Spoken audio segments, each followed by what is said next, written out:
கர்த்தரும் அருமை இரட்சகருமான இயேசு கிறிஸ்து நாமத்தில் எங்களுடைய வாழ்த்துக்கள்.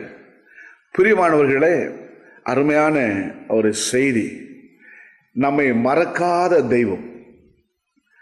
ஏசாயா 49 அதிகாரம் 15 வாசிக்கும் போது, த புக் ஆஃப் த ஐசையா சாப்டர் 49 verse 15 நீ வாசித்து பார்க்கும் பொழுது, ஸ்திரீயானவர் தன் கர்ப்பத்தில் பிள்ளைக்கு இறங்காமல் தன் பாலகனை மறப்பாலோ, அவர்கள் மறந்தாலும் நான் உன்னை மறப்பதில்லை.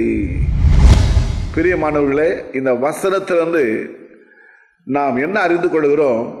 உலகத்தில் இருக்கிற அத்தனை பேரும் நம்மை மறக்கக்கூடியவர்கள் என்று இந்த வசனம் நமக்கு தெளிவுபடுத்துகிறது.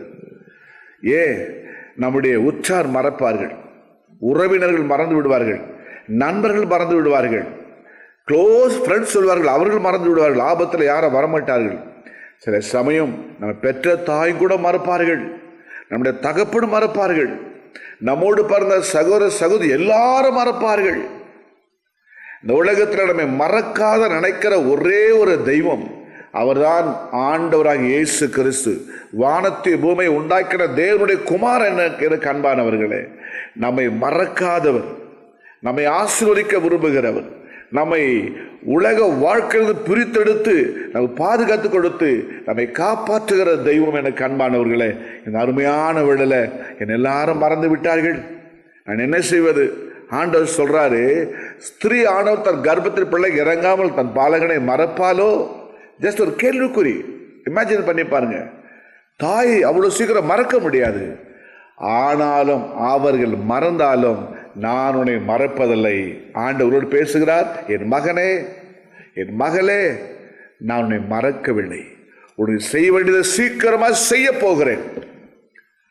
உன்னுடைய வாழ்க்கையில் அற்புதங்களை நீ காணும்படி செய்ய என்னால் முடியும் என்று கர்த்தர் சொல்லுகிறார்.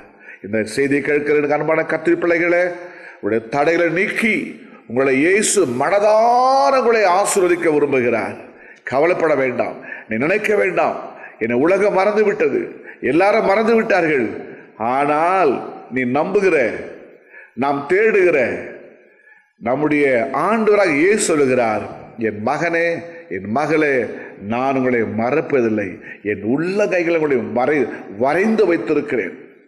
அப்படி ஆணிகள் பாய்ந்த கரத்தினால நம்மை கர்த்தர் வைத்திருக்கிறார். கவலைப்பட வேண்டாம். கண்கள் விட்டு ஜெபிப்போம். பரலோகத்தில் வாசம் இருக்கிற எங்கள் தகப்பனாகிய தெய்வமே, உலகம் மறந்துவிடும். நண்பர்கள், உற்றார், உறவினர்கள், பெற்ற தாய் தகப்பன் கூட மறந்து விடலாம். எங்கள் தகப்பனாகிய தெய்வம் எங்களை மறக்காதபடி எங்களை உயர்த்துகிறவர், எங்களை ஆசீர்வதிக்கிறவர், எங்களை வழிநடத்துகிறவர். கோடான கோடி ஸ்தோத்திரம். இந்த நிகழ்ச்சியை பார்க்கிற மக்களுடைய வாழ்க்கையில் இருக்கிற பயங்களை மாற்றி தைரியத்தை கொடுத்து பிள்ளைகளை ஆசீர்வதிங்க.